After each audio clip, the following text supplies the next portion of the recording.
नमस्कार दोस्तों। पिछले साल जून में मैंने एक सर्वे किया था अपने सारे फॉलोअर्स के द्वारा और ये पता लगाने के लिए कि महेश कौशिक सर की कुछ स्ट्रैटेजीज को कंपेयर करें तो उनमें से सबसे अच्छी स्ट्रैटेजी कौन सी है। बेसिस की लोग जो यूज कर रहे थे उसके रिजल्ट्स क्या आ रहे थे। तो उस वक्त जो हमें रिजल्ट्स मिले थे वो थे बाय लो सेल हाई फर्स्ट पोजीशन पे था और share genius swing trading second position पे था। इस कंपैरिजन वीडियो का लिंक मैं डिस्क्रिप्शन में दे दूंगा, आप देखना चाहें तो वहां से देख सकते हैं। तो मैंने शेयर जीनियस स्विंग ट्रेडिंग पे तो कई सारे वीडियोस बनाए हैं और रिसेंटली मैंने उसकी परफॉर्मेंस रिव्यू भी पोस्ट की थी, लेकिन बाय लो सेल हाई कहीं खो सा गया था।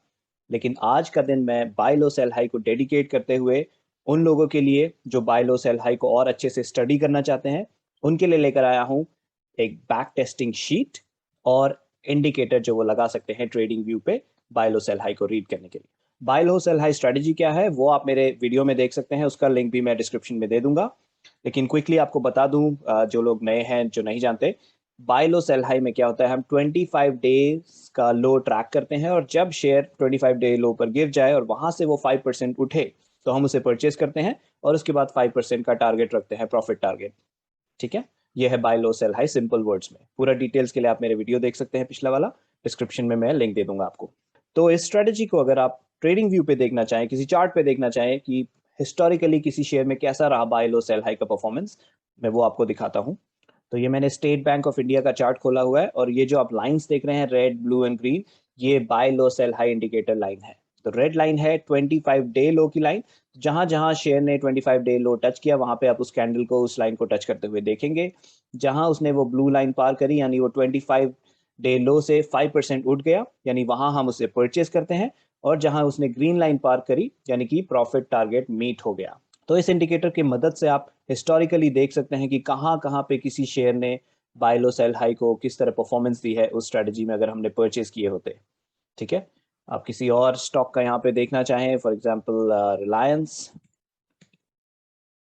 ठीक है, तो किसी का भी आप देख सकते हैं। फॉर एग्जांपल कैसे देखना है, यहाँ पे देखिए 22 अप्रैल 2021 को रिलायंस ने 25 डे लो नया बनाया और उसके बाद ये ब्लू लाइन यहाँ पे 27 अप्रैल को पार करी यानी कि यहाँ हम उसे खरीदते।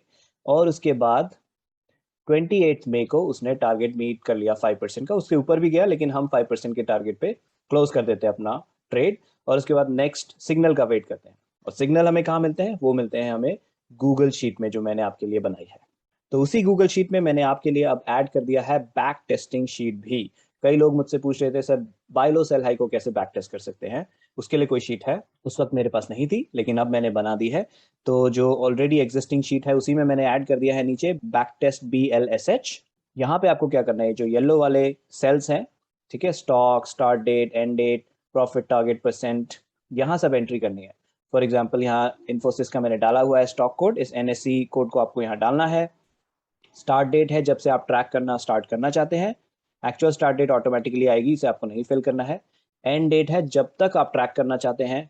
प्रॉफिट टारगेट परसेंट, तो इस स्ट्रेटजी के हिसाब से हम 5% प्रॉफिट टारगेट रखते हैं, लेकिन आप अगर किसी और टारगेट पे चेक करना चाहते हैं 6%, 7% या 5 से कम 4%, 3%, आप यहाँ पे चेंज कर सकते हैं प्रॉफिट परसेंटेज।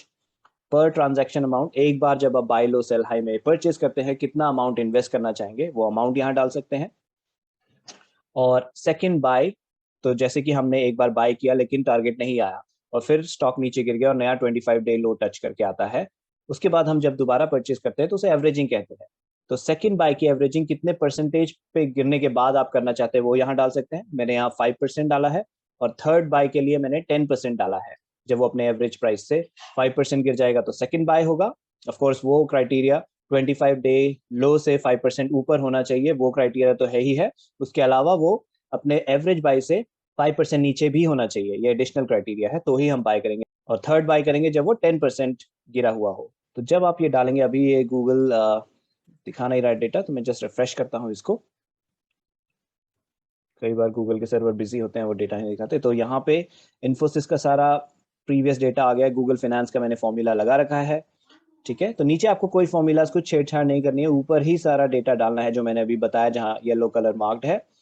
उसके बाद आपको यहाँ रिजल्ट्स मिल जाएंगे टॉप में, number of times target was met. So इस पीरियड में जो आपने यहाँ डाला है, यहाँ पे 1 जनवरी 2021 से लेके 5 फरवरी 2022 तक 4 बार टारगेट बीट हुआ, यानी कि 4 बार बाय हुआ, 4 बार सेल हुआ।